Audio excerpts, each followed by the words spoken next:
You guys loved the last video, and I love creating new creatures, so we're back with more.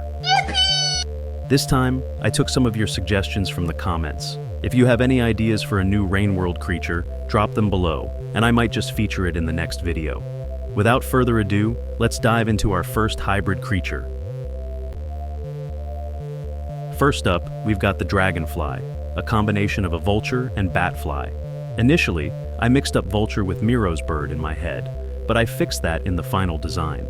At first glance, these dragonflies may seem weak. They don't deal much damage and have low health, but they make up for it with some fascinating AI. They fly around constantly, searching for others of their kind to join up with, eventually forming massive swarms. These swarms share a collective AI, creating a sort of eusocial behavior like we see with ants or bees. As the swarm grows, so does its threat level.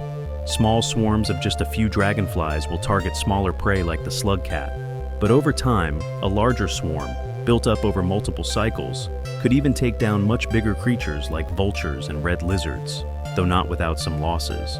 Think of them as airborne leeches, and they'd primarily spawn in regions with open skies, like Chimney Canopy or Sky Islands. The longer a cycle goes on, the more dangerous these swarms become. Here's the final design.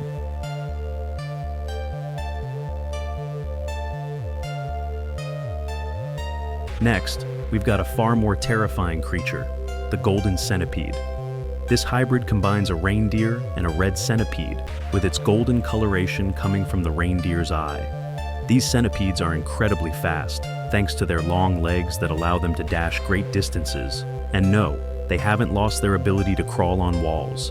The golden centipede has some distinct traits that set it apart from others. Not only are they unaffected by spore puffs, but they actively seek them out as food. These omnivores will also hunt small creatures, including the slug cat. However, unlike typical centipedes, they don't use electricity to attack. Instead, they charge at high speeds and impale their prey with their sharp antlers.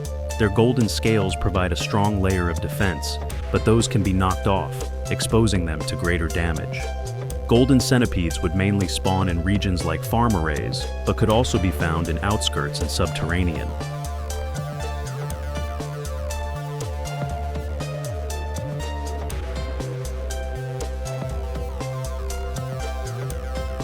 Lastly, we've got a creature that incorporates some lore, the Leviathan. This terrifying fusion of a leviathan and a stowaway is powered by void fluid rather than blood. These colossal creatures were created by the ancients to guard important structures, such as iterators and void temples. Back in their prime, they were so powerful that they could crush guardians in their jaws, but after many cycles, their machinery has weakened. That said, they're still capable of devouring even the tankiest creatures, like reindeer or regular leviathans, and of course, a poor little slug cat wouldn't stand a chance. Their programming is simple. They target the closest creature in the room. However, clever creatures like the slug cat could use this to their advantage by luring other creatures into their path and sneaking by. Explosives can temporarily disable their old machinery, giving a brief window of escape. One specific Leviathan near the Void Sea guards a pearl, which can be read by looks to the moon, offering insight into the ancients' past and the origins of the Void Sea itself. And that's a wrap on these hybrid creatures. If you enjoyed the video and want to see more, make sure to like and subscribe, and don't forget to leave your creature ideas in the comments. Thanks for watching, and I'll see you next time.